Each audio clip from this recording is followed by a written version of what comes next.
Hi everyone, my name's Juliet, and today I'm talking about the statistics features that you can find in Scrivener. Have you ever thought that it might be useful to have a tool that would tell you how many times you've used one of those words that you know you use all the time? Well, Scrivener can do that for you.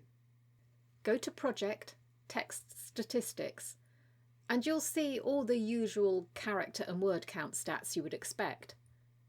But below that, there's an arrow next to word frequency. Click on it and you'll get a list of the words you've used and their relative frequency.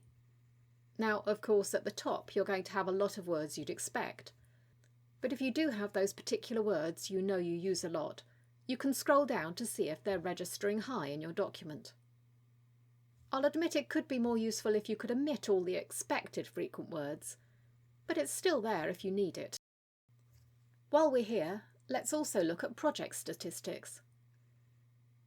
As you can see, this feature helps you to roughly calculate how many pages your manuscript will be as a printed document or paperback. If you go to the Options tab, you can also change the number of words per page, which could be useful if, for example, you're doing a large print book or a children's book. I hope you found this video useful. If you did, don't forget to like it, and if you haven't subscribed already, why not do that so that you'll see any future Scrivener videos that I produce. Thank you for watching, and I'll see you next time.